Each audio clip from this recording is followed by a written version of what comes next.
Imagine holding a PhD, right? Yeah. You're pioneering this massive breakthrough in renewable energy, and you're still being told you have to wait in the exact same decade-long immigration line as everyone else. Right.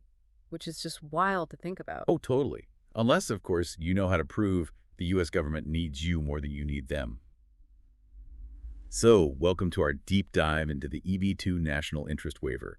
We're looking through the 2026 Beginner's Guide from Advance My Profile today. Yeah, and the goal here is to just kind of cut through all the dense legal jargon and figure out how these applications are actually evaluated behind closed doors. Exactly. Because the core appeal of the EB-2 NIW is that you can self-petition without a traditional employer sponsor. Okay, so let's unpack this. Does a national interest waiver mean you just automatically get a green card if your job sounds important?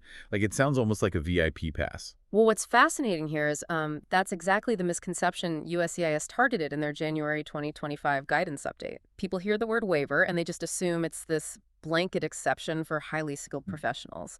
Right, like a free pass. Yeah, but it isn't. The waiver only bypasses two very specific hurdles. So the need for a permanent job offer and the labor certification process. You still have to meet the baseline requirements of the EB-2 category before you can even argue that your work is, in the national interest. So it's less like a VIP pass and more like, I don't know, getting a zoning variance to build a house. You still have to prove the foundation of the house is structurally sound. The waiver just means you don't have to wait for the city to build a road to it first. I love that. That is a much better way to look at it. The structural foundation here is either an advanced degree or a bachelor's degree plus 5 years of progressive post-degree experience, or proving exceptional ability. Wait, exceptional ability? That sounds pretty intense. It really is. It means hitting at least 3 out of 6 really strict criteria. Things like commanding a high salary in your field, holding specific licensure, or getting major industry recognition. You have to prove you belong in the category before you even ask for the waiver. Okay, but let's say my foundation is solid. I have the degree, I have the experience. The government still has to measure what actually constitutes the national interest, right? Right. So what does this all mean for my application? Like, if I just get a huge stack of glowing recommendation letters from my bosses saying I'm brilliant, am I good? Honestly, that generally just gets you a denial. Oh, wow. Really? Yeah, this is where so many applications fall apart. Once you pass that baseline, you face what immigration lawyers call the matter of Dhanasar test. It's a 3-pronged framework. First, your proposed endeavor needs to have substantial merit and national importance. Okay. Second, you have to be well-positioned to actually pull off this endeavor. Yeah. And third, waiving the normal employer-sponsor process has to benefit the U.S. on balance. I really want to push on that first prong because the guide gives a perfect illustration of the difference between an industry and an endeavor. If an applicant just writes, I work in AI. Oh, yeah. USCIS is going to reject that immediately. It's way too broad. Right. But if the application says, I am developing validation frameworks for high-risk AI systems used in healthcare decision-making, suddenly it's a defined project. Like, you can measure its impact on public health. Exactly. And that level of specificity is what sets up the second prong, which is proving you are well-positioned. To go back to your question about the recommendation letters, generic praise completely fails because USCIS is looking for a track record of execution. So they want hard evidence. Yes. Yeah. They need objective proof that your ambitious future plans are actually believable based on what you've already done. So they want to see commercial pilots, government grants, patents, or concrete industry contracts. The letters shouldn't just say you're smart. They need to provide context for the hard evidence you're already submitting. Here's where it gets really interesting to me, because there's this massive trap hiding in plain sight here.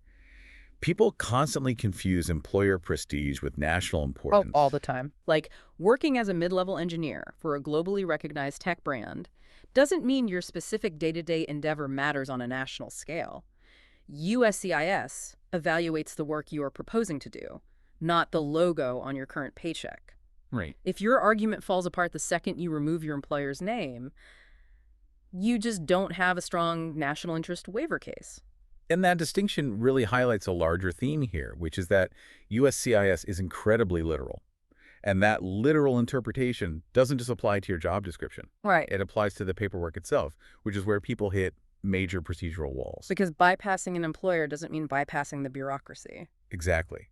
You are acting as your own sponsor, which means you still have to file all that foundational labor paperwork, like the ETA 9089 forms, just to set up the petition. So you aren't getting out of the setup. You're basically just taking on the administrative burden all by yourself. You are, and the mechanics of that are just unforgiving. Like take the E21 premium processing, which guarantees an adjudicative action within 45 business days. That sounds super helpful, actually. It's a great tool, but the filing fees just changed on March 1st, 2026.